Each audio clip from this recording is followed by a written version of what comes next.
Today we are making a nice healthy breakfast. It's got everything you need in one plate. And for more simple homemade recipes, make sure to subscribe. Preheat your oven at 220 degrees Celsius or about 430 Fahrenheit. Now with the peppers, choose a variety of colors. They look better from presentation point of view and they bring slightly different flavors. After cutting them in half, remove the stems, the seeds and the white membranes. Once again you can consider cutting them in half, depending on how big they are. This will speed up the cooking process. You could roast them whole on an open flame if you have a gas cooker, or you can blow torch them and roast them whole after that. But I'm choosing this method because I feel that it retains more flavor. With a whole head of garlic that I'm adding, which is gonna bring some nice garlic aroma into the peppers, and with a few sprigs of fresh thyme, and if you don't have fresh, just use dry as always. And obviously with the seasoning, which in this situation is simple salt and pepper, but you can consider adding some dry oregano too. Drizzle on top about 50 ml of extra virgin olive oil. Get your hands in and start mixing, making sure that the peppers are properly covered in olive oil and seasoning, before getting them into the oven for about 20 minutes. About 20 minutes later, or when you see them starting getting that nice golden brown color on the outside, the peppers are ready.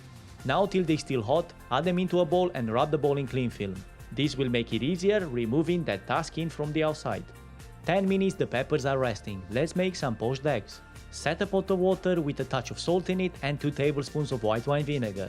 The vinegar will ensure that the eggs will keep their shape whilst cooking. When the water is simmering, form a vortex into the pot. Make sure the eggs are fresh, it always helps, and adding them into a ramekin, it makes it easier putting them into the water. When the water is simmering, get a whisk and form a vortex into the pot. And for a firm white and a runny yolk, cook them for about 3 minutes. The peppers are back in business. After steaming into the bowl, you can see how easy it is to remove that skin off. So you better keep this in mind next time you roast some peppers. Set a pan on medium-high heat and add a touch of butter, and here we've got some beautiful focaccia bread. If you can't be bothered, you can use shop-bought bread, but trust me, it's not the same. Get 2 nice slices out of this focaccia and place them straight into the pan. Cook them until nice and golden brown, take them off the heat and let's move on to the avocado. You need about a quarter of ripened avocado per portion. Now you can either slice it or crush it and add other ingredients, same as you would do when you make a guacamole. But for this recipe I'm gonna keep it simple, so only slice and straight on the toast.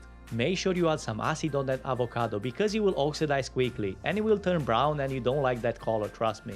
So a touch of lime is all you need to keep it nice and green. Now that we have all our ingredients ready, let's get them into the plate. And we're gonna go in layers. First we have the 2 toasts of focaccia bread.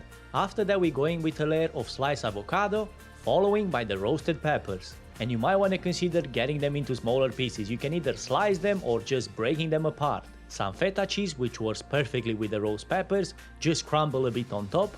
Go ahead with the poached eggs, they should be still warm, and if they're not, just drop them into simmering water for 10-15 seconds. Freshly grounded black pepper, no salt needed because the feta has enough, a drizzle of extra virgin olive oil, and if you want to know how to make an amazing focaccia bread, it's on the screen right now, so give it a click.